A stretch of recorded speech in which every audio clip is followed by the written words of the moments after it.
أعوذ بالله من الشيطان الرجيم بسم الله الرحمن الرحيم الحمد لله رب العالمين الرحمن الرحيم السلام علیکم ورحمۃ اللہ وبرکاتہ الحمد للہ رب العالمین والصلاة والسلام علی سید الانبیاء والمرسلین وعلی آلہ وصحبہ اجمعین اما بعد۔ معزز ناظرین، قرآن حکیم کے 5ویں پارے کی تفسیر چل رہی ہے اور پچھلے درس میں آپ نے سورۃ النساء کی آیت نمبر 35 تک کی تفسیر سماعت فرمائی۔ آئیے آگے بڑھتے ہیں، آیت نمبر 36 سے دیکھتے ہیں۔ اعوذ باللہ من الشیطان الرجیم وَاعْبُدُوا اللَّهَ وَلَا تُشْرِكُوا بِهِ شَيْئًا وَبِالْوَالِدَيْنِ إِحْسَانًا۔ یہ جو آیت ہے سورہ نساء کی آیت نمبر 36، اس کو آیت الحقوق بھی کہتے ہیں۔ اس میں مختلف حقوق اللہ تعالیٰ نے بیان کیے۔ فرمایا کہ وَاعْبُدُوا اللَّهَ، اللہ کی عبادت کرو، وَلَا تُشْرِكُوا بِهِ شَيْئًا، اور اللہ کے ساتھ کسی کو شریک نہ کرو، شرک نہ کرو، وَبِالْوَالِدَيْنِ إِحْسَانًا، اور والدین کے ساتھ حسن سلوک کرو۔ اللہ کے بندوں میں سب سے بڑا حق والدین کا ہے، اس لیے کہ پیدا ہمیں اللہ نے کیا ہے، لیکن ہماری پیدائش کا سبب اللہ تعالیٰ نے ہمارے والدین کو بنایا ہے، اور والدین کے بڑے احسانات ہمارے اوپر ہوتے ہیں۔ اس لیے حقوق میں اللہ تعالیٰ نے سب سے پہلے والدین کا ذکر کیا۔ اس کے بعد فرمایا کہ وَبِذِي الْقُرْبَى، اور رشتہ داروں کے ساتھ بھلائی کرو، قرابت داروں کے ساتھ۔ رشتہ داروں کا بھی بڑا حق ہے۔ آدمی جب صدقہ اور خیرات کرے تو رشتہ داروں کو ترجیح دینا چاہیے۔ اللہ کے نبی صلی اللہ علیہ وسلم فرماتے ہیں، نسائی کی 2582 اور ترمذی کی 658 نمبر کی حدیث ہے کہ الصدقۃ علی المسکین صدقہ وعلی ذی الرحم صدقۃ وصلۃ۔ غریب اور مسکین کو صدقہ دینے سے صرف صدقہ کا ثواب ملے گا، لیکن غریب رشتہ دار کو صدقہ دینے سے صدقہ کا ثواب بھی ملے گا، اور رشتہ داری کو نبھانے کا، صلہ رحمی کا بھی ثواب ملے گا۔ تو فرمایا کہ وَبِذِي الْقُرْبَى، اور قرابت داروں کے ساتھ بھلائی کرو، وَالْيَتَامَى، یتیموں کے ساتھ، وَالْمَسَاكِينِ، مسکینوں کے ساتھ، وَالْجَارِ ذِي الْقُرْبَى، اور ایسے پڑوسی کے ساتھ جو قرابت دار ہو، یعنی پڑوسی ہے پلس رشتہ دار بھی ہے، وَالْجَارِ الْجُنُبِ، اور اجنبی پڑوسی کے ساتھ، یعنی ایسا پڑوسی کہ جو ہمارا پڑوسی ہے لیکن رشتہ دار نہیں ہے، تو پڑوسی سے پڑوسی کی حیثیت سے سلوک کیا جائے۔ رشتہ دار اگر ہے تو اور اچھی بات ہے، رشتہ دار نہیں بھی ہے تو پڑوسی ہونے کے ناطے اس کے بڑے حقوق ہیں، اس کا لحاظ رکھا جائے۔ وَالصَّاحِبِ بِالْجَنبِ، اور پہلو کے ساتھی کے ساتھ بھلائی کرو۔ پہلو کے ساتھی سے کون مراد ہے؟ ایک تو رفیق سفر مراد ہے، کہ سفر میں آپ کے ساتھ جو جا رہا ہے، آپ کا کمپینین ہے، وہ ہے۔ اسی طریقے سے شوہر کے لیے بیوی، اور بیوی کے لیے شوہر بھی پہلو کا ساتھی ہے۔ اور اسی طریقے سے کسی فائدے کے لیے کوئی کسی کی صحبت اور ہم نشینی اختیار کرے، اس کے ساتھ اٹھے بیٹھے، یا کوئی آپ کے پاس کوئی علم سیکھنے کے لیے بیٹھے، آپ کے پاس کوئی ہنر سیکھنے کے لیے بیٹھے، تو وہ بھی آپ کا پہلو کا ساتھی ہے، اس کے ساتھ آپ بھلائی کریں۔ وَابْنِ السَّبِيلِ، اور اسی طریقے سے مسافر کے ساتھ اچھا سلوک کریں۔ وَابْنِ السَّبِيلِ میں مہمان بھی شامل ہے، مہمان کے ساتھ اچھا سلوک کریں۔ وَمَا مَلَكَتْ أَيْمَانُكُمْ، اور اپنے لونڈیوں اور اپنے غلاموں کے ساتھ، جن کے تمہارے ہاتھ مالک ہیں، یعنی تمہارے غلام، لونڈی، اور آج غلام اور لونڈی کا دور نہیں ہے، تو آج گھروں میں کام کرنے والے ملازم، نوکر چاکر، یہ تمام شامل ہیں۔ ان کے بھی حقوق ہیں، ان کا لحاظ کرو، ان کے ساتھ اچھا سلوک کرو۔ ان اللہ لا يحب من کان مختالا فخورا، بے شک اللہ تعالیٰ ان لوگوں کو پسند نہیں کرتا ہے جو تکبر کرنے والے ہوں، گھمنڈ کرنے والے ہوں، اور شیخی بگارنے والے ہوں۔ ظاہر ہے کہ یہ جو حقوق بیان کیے گئے ہیں، یہ حقوق وہی ادا کرے گا جس کے اندر تکبر نہیں ہوگا، اور جس کے اندر گھمنڈ ہوگا، تکبر ہوگا، نہ وہ والدین کے ساتھ اچھا سلوک کرے گا، نہ اور لوگوں کے ساتھ وہ اچھا سلوک کرے گا۔ تکبر بڑی خطرناک چیز ہے۔ اللہ کے پیارے نبی صلی اللہ علیہ وسلم فرماتے ہیں، صحیح مسلم کی 91 نمبر کی حدیث ہے، لا يدخل الجنة من كان في قلبه مثقال ذرة من کبر، ایک ذرہ کے برابر بھی اگر کسی کے دل میں تکبر ہو، وہ جنت میں داخل نہیں ہوگا۔ تو ظاہر ہے کہ تکبر سے جس کا دل خالی ہوگا وہی ان باتوں پر عمل کرے گا۔ اس کے بعد فرمایا الذین یبخلون ویأمرون الناس بالبخل ویکتمون ما آتاہم اللہ من فضل، جو لوگ بخیلی کرتے ہیں اور لوگوں کو بھی بخیلی کا حکم دیتے ہیں، ویکتمون، اور چھپاتے ہیں، ما آتاہم اللہ من فضل، اللہ تعالیٰ نے جو فضل اپنا ان کو دیا ہے اس کو چھپاتے ہیں۔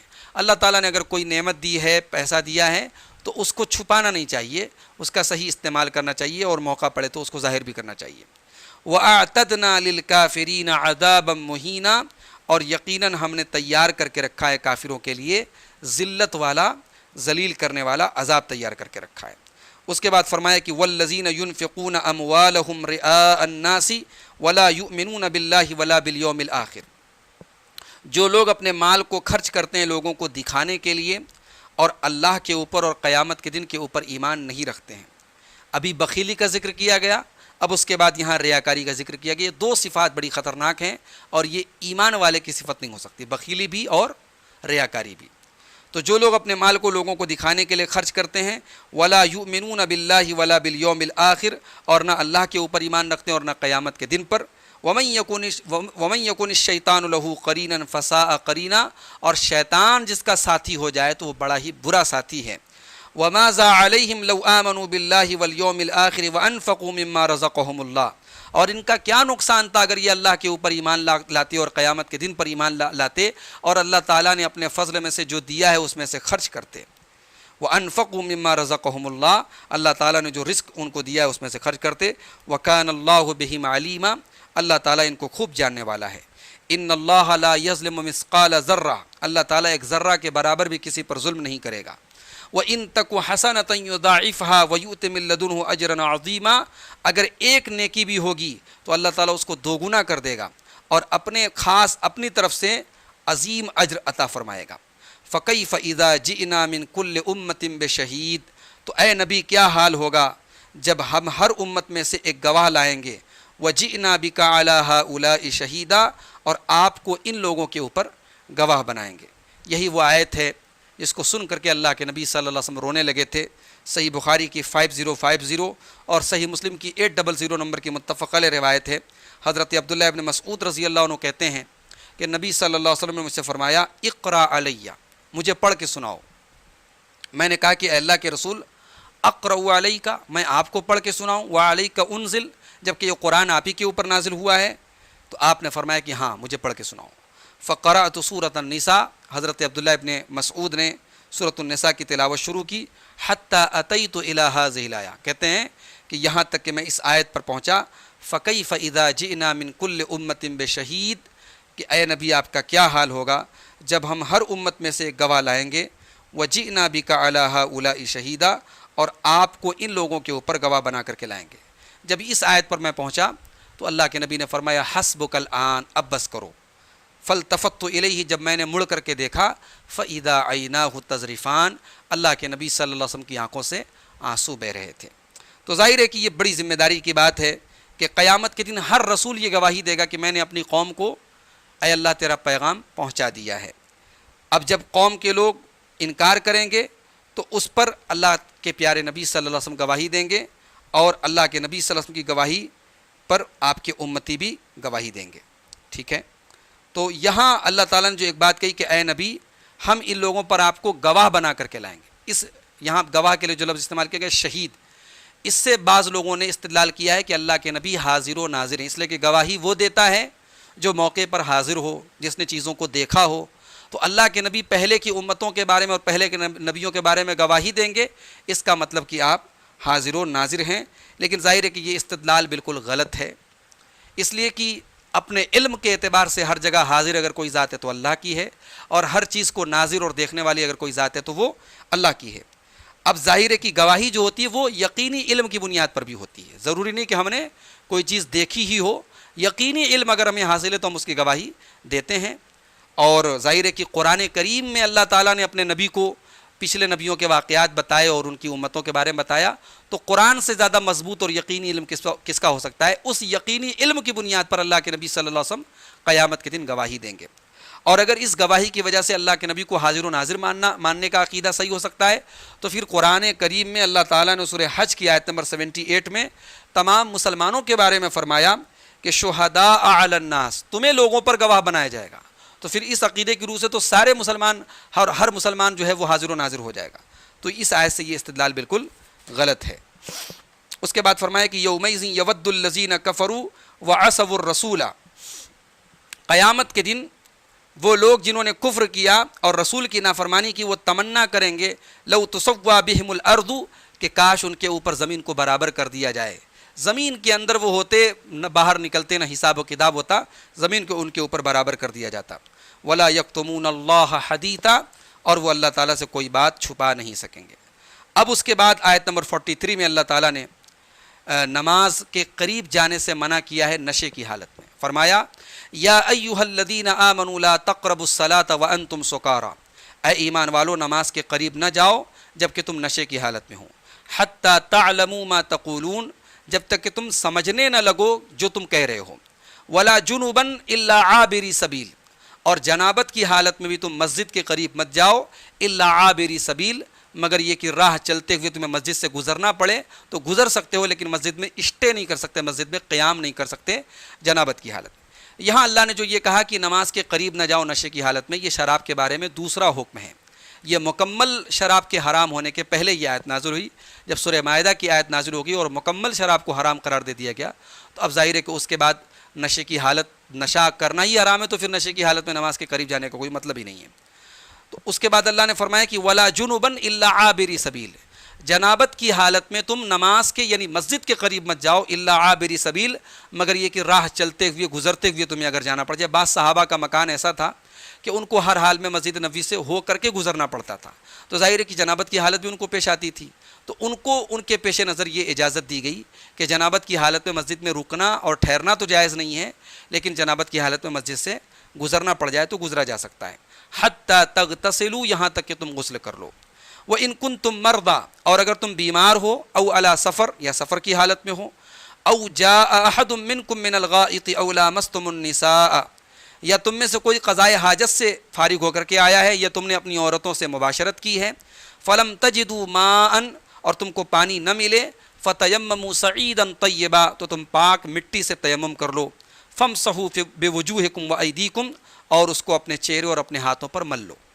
یہاں اللہ تعالیٰ نے تیمم کی رخصت دی ہے اس آدمی کو جو اتنا بیمار ہے کہ وضو کرنے سے یا غسل کرنے سے اس کو نقصان کا اندیشہ ہے، یا سفر کی حالت میں ہے، چاہے سفر لمبا ہو چاہے چھوٹا ہو، پانی نہ مل رہا ہو، تو وہ تیمم کرے گا. اور یہ تیمم آدمی جنابت کی حالت میں ہو تب بھی تیمم کر سکتا ہے. اس لیے اللہ نے کہا کہ تم میں سے کوئی قضائے حاجت کر کے آیا ہو یا بیوی سے ملاقات کر لیا ہو اور اس کو پانی نہ مل رہا ہو تو اب وہ تیمم کر سکتا ہے. تیمم کا طریقہ یہ ہے کہ ایک مرتبہ پاک زمین پر ہاتھ کو ماریں گے اور اس کے بعد دونوں ہاتھوں کو کلائی تک اس طریقے سے پھیر لیں گے اور چہرے پر پھیر لیں گے. ہاتھ کو کیونی تک نہیں، صرف کلائی تک پھیریں گے اور پھر ہاتھ کو چہرے پر پھیر لیں گے. تیمم کی نیت سے تیمم انشاءاللہ ہو جائے گا. یہاں اللہ نے کہا کہ پاک مٹی، سعیدن طیبہ. سعید کا لفظ عربی میں مٹی کے لیے بھی آتا ہے اور روئے زمین کے لیے بھی آتا ہے. زمین کی جو سطح ہوتی ہے اس کو بھی عربی میں سعید کہتے ہیں. اس لیے بعض علماء کا یہ کہنا ہے کہ روئے زمین یہاں پہ جب کہا گیا، سعید کا لفظ بھی استعمال کیا گیا، تو اگر ریگستانی علاقہ ہے تو بالو وغیرہ سے بھی تیمم کیا جا سکتا ہے. لیکن اکثر علماء کا یہی موقف ہے کہ یہاں سعید سے مراد تیمم ہے اور مٹی ہی سے تیمم کرنا چاہیے. تو فرمایا کہ تم تیمم کر لو اور اپنے چہروں اور اپنے ہاتھ پر مل لو. ان اللہ کان عفوا غفورا، بے شک اللہ تعالیٰ معاف کرنے والا، رحم کرنے والا ہے، بخشنے والا ہے. الم تر الی الذین اوتوا الکتاب، الم تر الی الذین اوتوا نصیبا من الکتاب یشترون الضلالۃ ویریدون ان تضلوا السبیل. کیا آپ نے ان لوگوں کو نہیں دیکھا جنہیں کتاب کا کچھ حصہ دیا گیا؟ یشترون الضلالۃ، وہ گمراہی کا سودا کرتے، گمراہی کو خرید لیتے ہیں. ویریدون ان تضلوا السبیل، اور یہ چاہتے ہیں کہ تم سیدھی راہ سے بھٹک جاؤ. واللہ اعلم باعدائکم، اللہ تعالیٰ تمہارے دشمنوں کے بارے میں خوب جانتا ہے. وکفیٰ باللہ ولیٰ وکفیٰ باللہ نصیرا، اللہ تعالیٰ کافی ہے مددگار ہونے کے اعتبار سے اور اللہ تعالیٰ کافی ہے دوست ہونے کے اعتبار سے اور مددگار ہونے کے اعتبار سے.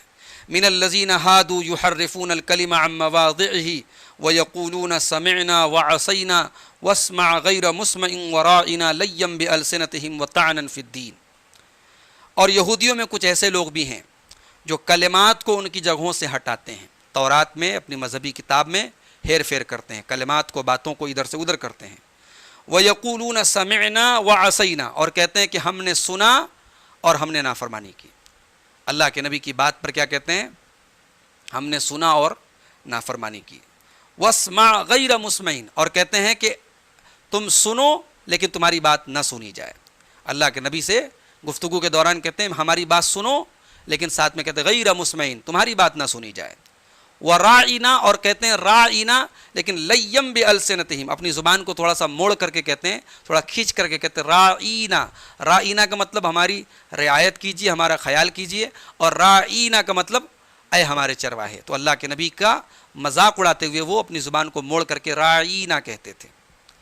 وطعنا فی الدین، اور دین میں طعنہ دیتے تھے۔ اللہ کے نبی صلی اللہ علیہ وسلم کو وہ رسول نہیں مانتے تھے، ان کے دین پر وہ طعن و تشنیع کرتے تھے، اعتراض کرتے تھے۔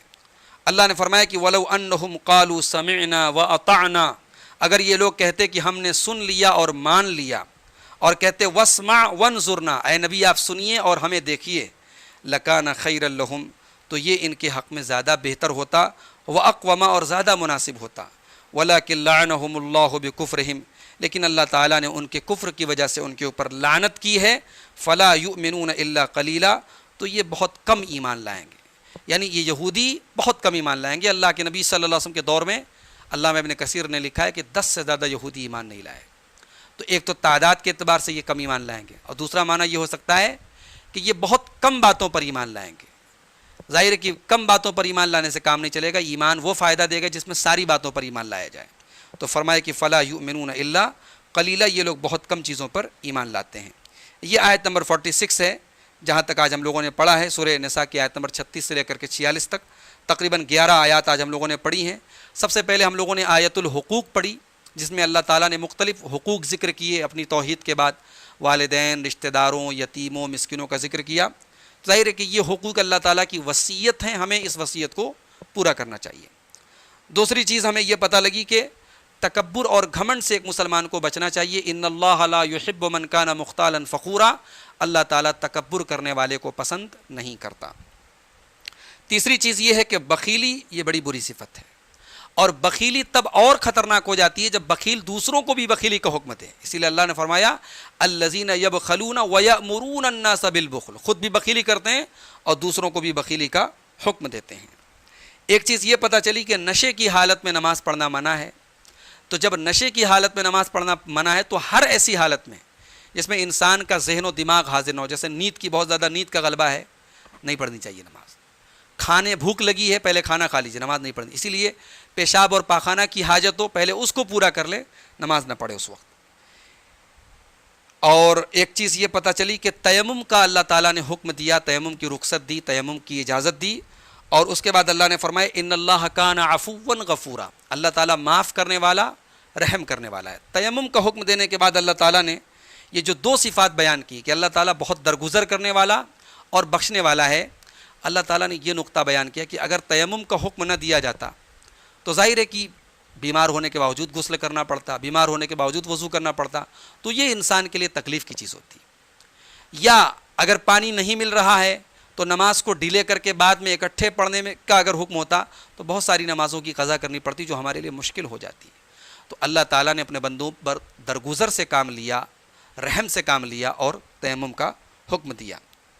اور ایک چیز یہ پتہ چلی کہ رسول کی نافرمانی سے بچنا چاہیے۔ ایک دن ایسا آئے گا کہ رسول کی نافرمانی کرنے والا پچھتائے گا۔ اللہ نے فرمایا کہ یومئذ یود الذین کفروا وعصوا الرسول لو تسوی بہم الارض، کہ جس دن وہ لوگ جنہوں نے کفر کیا اور رسول کی نافرمانی کی وہ تمنا کریں گے کہ کاش زمین برابر کر دی جاتی۔ تو رسول کی نافرمانی جو لوگ کرتے ہیں ان کو بچنا چاہیے، ڈرنا چاہیے کہ ایک دن ان کو پچھتانا پڑے گا۔ ناظرین، یہ قرآن کریم کی تفسیر کا یہ سلسلہ آج یہیں ختم ہوا۔ انشاءاللہ اس کے آگے سورہ نساء کی آیت نمبر 47 سے ہم آپ کے سامنے اگلے ایپیسوڈ میں بیان کریں گے۔ اللہ تعالیٰ سے دعا ہے رب العالمین ہم سب کو قرآن کریم کو سننے کی، سمجھنے کی اور پڑھنے کی توفیق عطا فرمائے، آمین۔ والسلام علیکم ورحمۃ اللہ وبرکاتہ۔